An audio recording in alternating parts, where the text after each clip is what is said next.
Welcome to another episode of Chat Sports. Like you know, my name's Chad. Take a dive on sports.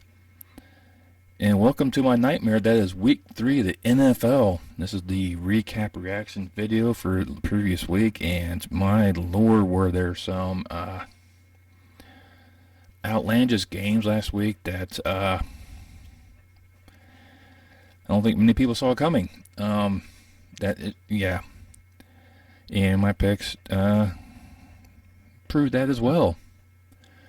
But before I dive into my misery of me predicting these NFL games, you could go ahead and smash that thumbs up for me, especially like the content provided really pleases YouTube guys, help really promote the channel out. You can also subscribe. I love you guys review my work. I love you all for doing that. Not many of you subscribe. This costs you a dime. Helps me provide more entertainment value for you. Alright, so let's just go ahead and go over what happened last week.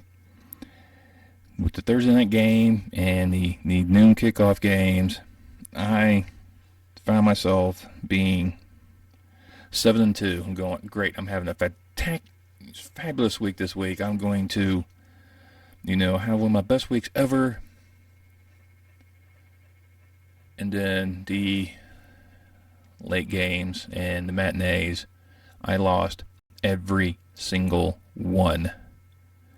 It was just pure agony as every pick I had lost. So let's go ahead and just go over this and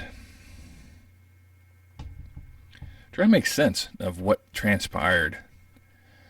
We'll start off on last Thursday night where you had the clash in AFC North between the Steelers and the Browns. This is one of the oldest rivalries of the AFC.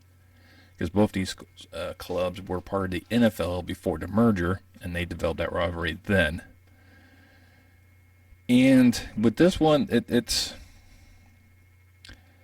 because I went with Cleveland on this one because there's something about Pittsburgh missing TJ Watt defense takes a little bit out of that defense, and the offense hasn't really developed itself just yet. Trubisky can be a spectacular quarterback, and he can be a headache of a quarterback. You can turn young men into old men being coaches. The offensive line has some issues. I think there's enough talent on the defensive wise at Cleveland to spell doom for Trubisky, even though Clowney was out for that game. It's just too much weapons on the Browns because they were just running amok. Chubb had over 100 yards rushing with a touchdown.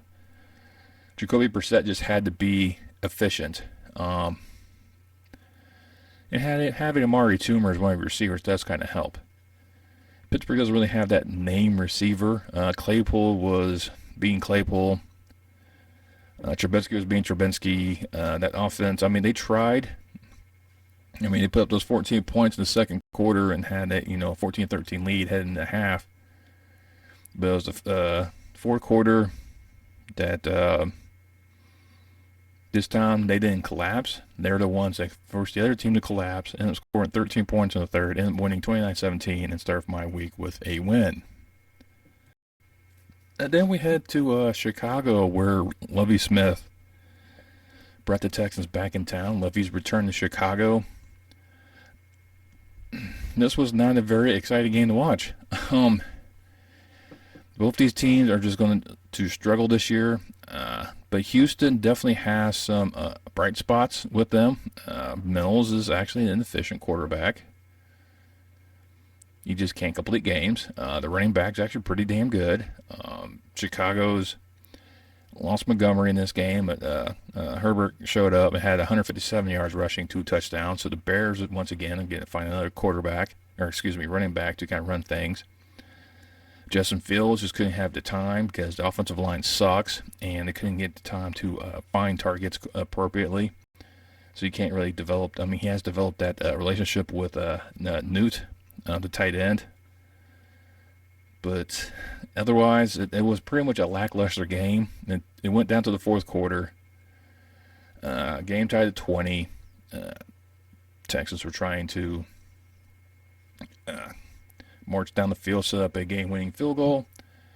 Mills then threw an interception to Roquan Smith, who was Johnny on the spot, read the play perfectly, intercepted the ball. Bears set it up for a game-winning field goal. That was it. Chicago escaped escaped the Texans' try to beat them 23-20. And now to go to 2-0. Then we head to the Music City, and the Las Vegas Raiders can't get out of their own way. Derek Carr had over 300 yards passing and still couldn't win. Hollins was their top receiver, 158 yards. Still couldn't win. Derrick Henry was held to only 85 yards and a touchdown, but he had some great runs. And the Raiders kept trying to fight back. I mean, they were down early, 24-10 at the half. They were fighting back. It was a 2-point try in the fourth quarter that they failed to get to tie the game, and that was it. Tennessee was able to hold on, beat the Raiders 24-22 for my first loss. Then we head to Indianapolis, and this was a weird game as well. Patrick Mahomes didn't have a lot of passing yards. He only had 262 with a touchdown. Kelsey was making some rare drops, but if you watched the Chiefs before, you notice he does do this occasionally. It's not a recurring thing, but every so often he'll have the dropsies. He did that with Cincinnati last year in the championship game. He just couldn't hang on to the ball. And I just don't know what it was. I mean, Mahomes was trying to do things correctly. There was a unsportsmanlike conduct penalty called against Chris Jones that, I don't know, was kind of questionable, I guess, because it looked like they were just talking. Maybe because they were talking too long. Maybe some words were said. I don't know. But it got charged with unsportsmanlike. So I'm just not sure what that was all about. I think it's unsportsmanlike penalties, like for the taunting, is kind of ridiculous sometimes. Because you got to let the players kind of, jaw at each other. That's what they do. But that set up a go-ahead field goal by the Colts. But you have too much time to Patrick Mahomes. He was marching down the field. He got a good, nice chunk of yardage. He's about to make another good play to probably put him in field goal range. And a rare interception thrown by Mahomes sealed the fate. I mean, that was it. Indianapolis beat Kansas City 20-17. It's one of those weird ones. I think originally I had Indianapolis beating Kansas City this game, but I went against that because Indianapolis was playing the previous 2 weeks. So I don't know, maybe I should look back on my preseason predictions and kind of just kind of roll with that and see how I do. For some teams, not so well. That's neither here nor there, but yeah, that Chiefs loss in Indy, that was definitely not foreseen, and that was the second loss of my early games. And then we head down to Miami, where Buffalo was missing a lot of key pieces on defense, so that left things open for Miami to kind of exploit. And they did do it for the most part. I mean, Waddle had over 100 yards. Tyreek Hill had a few catches. But the Buffalo offense had the best production. Josh Allen had 400 yards, 2 touchdowns, and couldn't win. They went back and forth. I mean, there was a play there that would make Mark Sanchez feel happy because he's forever known as the butt fumble. Well, we have the butt punt. Dolphins was in the back of their end zone punting. The punter punted. His blocker backed into him slightly, or back towards him slightly. That created the opportunity for the punt to go up the wrong way. Bounced off the cheeks and went to the back of the end zone for its safety. You can't make this stuff up. They gave Buffalo a breath of life. So they got the ball back. They were strolling, but the Bills were out of timeouts. And the final play, Josh Allen was struggling a lot. He wasted quite a few seconds evading and then throwing, and then the receiver trying to get some extra yards. Got down. Something like it just took forever to get to the line. As the clock just went tick, tick, tick, tick, tick, tick. It expired. It reminded me of the Dallas-San Francisco playoff game. Buffalo just didn't spike it in time. And I think by the time they hiked the ball was at -2 seconds, and that was it. Game over. Miami escapes, remains undefeated, and beat Buffalo 21-19.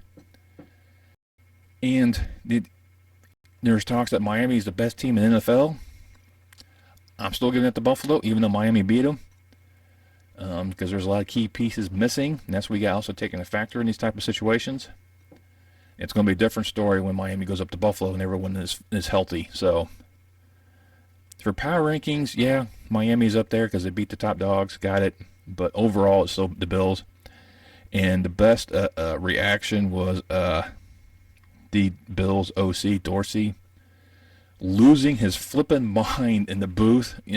Once the game was done, he threw his headset. He was picking up stuff, just slamming on the counter and throwing it around.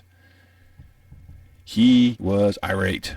Then you can see Tua and Allen, and Tua consoling Allen over the game. I mean, who would have thought that? But yeah, that was definitely a surprise, but a surprise I called. One was due to all the injuries to the Bills defense.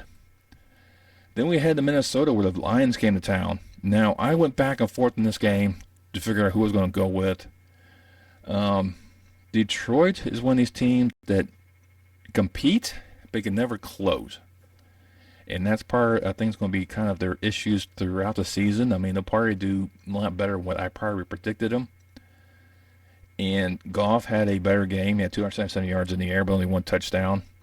Dalvin Cook almost had 100 yards rushing for the Vikings. And it was just 2 quarters where Minnesota scored the most points. That's why they scored the points. They shut out the Lions in the fourth. And the Vikings were able to do the comeback in the final quarter to win it 28-24. Move them to 2-1. But I have a feeling when these two meet later on in the year, it might be a different story. Then up in New England, they were playing host to the Baltimore Ravens. Baltimore had to come back from their collapse against the Miami Dolphins, where they just let Miami just come alive. I knew it was going to be a close game because it's just how New England's built. I mean, they don't really have named players except for Mac Jones, but they always seem to find ways to be very competitive. Bill Belichick knows how to coach a team, regardless what talent he has. He always makes use of players that sometimes get discarded from someone else, and he turns them to a gem. They were doing great. Mac Jones actually had over 300 yards passing, but he also had 3 interceptions. Lamar Jackson had over 100 yards rushing in the touchdown. So if Lamar is not in the conversation for MVP, you're not having the right conversation. There's a couple other players up there you should be also considering for that one. I still put Josh Allen in that conversation. I think it's his year. But Baltimore was just a little too much for New England, and ended up beating them 37-26. On a different note, Mac Jones suffered a severe high ankle sprain and could miss some serious time. Possible surgery. So right now, they haven't ruled that out, but they also didn't confirm that he's going to need it either. But he's saying that many who've had this type of injury has had surgery. So sure, more news will follow with that one. But I think New England's season is going to go south pretty quick because Mac Jones ain't there. Then we head to New York, where the Jets are playing host to the Bengals. And last year, this is where the Jets surprised the Bengals. Well, this year, I went the Bengals will right their ship against the Jets. And Cincinnati jumped out early on them. I mean, it was 20-9 at half, so it looked like a one-sided affair. And the second half was just a defensive showdown. Flacco ended up throwing two interceptions. One of the biggest things to kind of take away was Quinn Williams. one of the defensive linemen from the Jets was having a heated discussion on the sideline where he got in the face of his coach and had to get two players to actually come in there and break it off. So I don't know what's going on with that Jets coaching staff and players, but that's not a good sign where your star defensive lineman is trying to go eat his coach. Yeah, I have a feeling he probably won't play next week. Even though nothing's really come out of that just of yet, as I've seen. But the Jets couldn't really muster much and ended up losing 27-12 to Cincinnati. And Cincinnati got their first win of the season. Then we had the Washington where the Eagles were coming to town. And this is also the same stadium that last year the fans were trying to reach over and, touch, Jalen Hurts' hands, and the railing gave out where about 10 people fell off to the concourse. Wasn't too far of a drop, so no serious injuries. They have reinforced that section to make sure those stands don't go anywhere. But it's evident that anything in Washington always tends to break, including Carson Wentz, because he got... this man had no chance to really make any source of throws whatsoever. I think he ended up getting sacked 9 times or something crazy like that. It was just an absolute meeting of the defensive line, of the defense in the Washington backfield. Jalen Hurts had 340 yards and 3 touchdowns, 169 yards went to Devontae Smith and a touchdown. So rekindling that little bromance they had out there in Alabama. I mean, the 24 points in the second quarter was all that was needed. That was it. Everything else was just garbage points that Washington scored in the fourth. Philly ended up winning 24-8 to remain undefeated and the top team in the NFC at this present point in time. Which also included the last of the early games where that will be my last victory. And then we head to Charlotte. Where the Saints came to town, and the Saints could not do anything. James Winston saw 350 yards passing. He had a touchdown towards the end, but that was just garbage points at that point. He was being the James Winston of old. Even with Baker Mayfield not really, performed that well. Christian McCaffrey had over 100 yards rushing, so it was just an ugly game for the Saints. They just couldn't muster anything really against Carolina. It was 13-0 heading into the third. Carolina was able to put up just enough points to just keep it out of reach. Ended up winning 22-14. And it was just an ugly game all around. So I don't know if the Saints will be able to recover from this one, especially with all the talent they have on that team, and still kind of meh. That's the best way to put it. The game that no one else saw coming. No one saw Jacksonville going into L.A. and beating the Chargers. No one. Doug Peterson's going to be on the list of Coach of the Year right now. Way he's got this Jaguars team buzzing. And it was just a phenomenal game by Trevor Lawrence and Robinson, who had 100 yards on the ground and a touchdown for the Jags. Herbert was 3 yards shy of 300 with a touchdown, but he just couldn't get much. Every time he got hit, you can tell he was grimacing in pain, so he's not 100%. But he's out there trying to do stuff. It wasn't enough. The Jaguars were up 31-10 in the third. I mean, maybe the Jaguars are not that bad. Yeah, the Jaguars win was just a shocker and only continued to my woes. Then we had to Arizona, and this one actually picked the Cardinals because of last year, and I was right with the Colts when the Colts went down to Colts went down to Jacksonville. This one wasn't. But the Cardinals did make it a game, though. I mean, Aaron Donald did get his 100th sack of his career, so congratulations to him. Actually, was able to get Kyler Murray to fall down, which is hard to do. That little guy can never get down. He still have over 300 yards passing. He couldn't get people to make touchdowns. I mean, that's will hamper a lot of things. You can have all these passing stats, but if you don't have that touchdown, that means you put up field goals instead of touchdowns. You're leaving points off the board. You're pretty much, I mean, you're getting points on there, but, you really want that 7 instead of that 3. And that's what they were fighting most of the game. The fourth quarter, they were actually, stifled the Rams down to, got them to 20 points. Arizona got a field goal.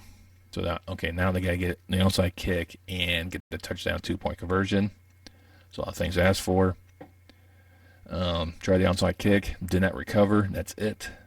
Rams win it, 20-12. Escape a possible come up for a high victory. Another one for the Cardinals. Then up in Seattle, where you have Marcus Mariota and Geno Smith looking at are trying to resurrect their careers. And this one, I wanted to go with Atlanta just because I think they're set up a little bit. I thought they were set up a little bit better than Seattle. But I was hopping on Seattle because of DK Metcalf and the way they were performing against Denver and then how they were somewhat performing against San Francisco, even though they kind of fell apart. But I was trying to go with them, and Geno still had over 300 yards passing, 2 touchdowns. I mean, it was just, they were going back and forth in this game, so it was pretty much anyone's game, really. Cordell Patterson was being his typical Swiss Army knife for the Falcons. He had 41 yards on the ground and a touchdown, but it was a late interception on Geno Smith that sealed the game for Atlanta, and they ended up escaping Seattle 27-23. In the Battle of the Bays, the battle between the two legends, the battle between the two future Hall of Famers, Aaron Rodgers taking it on Tom Brady in Tampa. And I still went with Tampa, and then as soon as I made that pick, then the long list of players that were out for Tampa Bay came out. And I was like, well, this sucks. No Mike Evans, suspended. No Godwin, injured. No Julio Jones, injured. So 3 key receivers for Tom Brady are gone. The Packers were getting back some of their players. Bakari, I'm sure I'm butchering his name, came back for the Packers on the line, which is what Aaron Rodgers needed. But it's kind of go more on the defense than that. But I think, it was a defensive struggle throughout the game. Tampa just looked off. But their defense kept them in. And that was the whole thing. It was a really defensive showdown that really kind of controlled the tempo between these two quarterbacks, limited their abilities to really be that effective. Fourth quarter, Tampa Bay was in the red zone. Snapped the ball, which looked like it should have been delayed game. But I know a lot of refs kind of give like a 1 second afterwards. They were able to get it off and score a touchdown. So they had a 2-point conversion to tie it. And they took forever to get the play call in. They took forever to set up. And this time, delay a game. You see Todd Bowles just going, the same stuff that happened to him in New York with the Jets. Just mental errors all around. And that's because you don't have those veterans players on the receiving corps to really get everyone in place. And they know the plays. You got a bunch of young guys out there. I mean, they signed Cole Beasley over the weekend, and he was out there trying to do his best, out there in his wheelchair, trying to catch balls from another guy that should be in a wheelchair. I'm joking. They're roughly about my same age, but because they play football, times that by 2. Anyways, so they weren't set. Time ran out, so they had to go back and try to do it again. Couldn't complete it. Here was another onside kick attempt, and Green Bay went up and just grabbed it before it went to 10 yards. That's it. Game over. Green Bay escapes Tampa Bay with a 2-point victory, 14-12. And then Sunday night. And this was one of the worst games I think I've seen in a while. That first drive 49ers did was perfect. I mean, I thought it was going to set the tone for the rest of the night. Not so much. Denver was just hanging around. 7-3 at the halftime.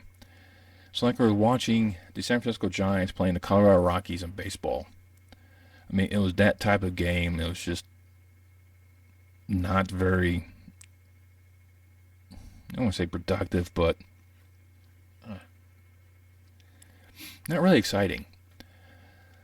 And then another great happened, which will make Dan Orlovsky's sprint down the back of the end zone a distant memory because he was trending on Twitter after this one. Garoppolo stepped out of bounds and threw an interception.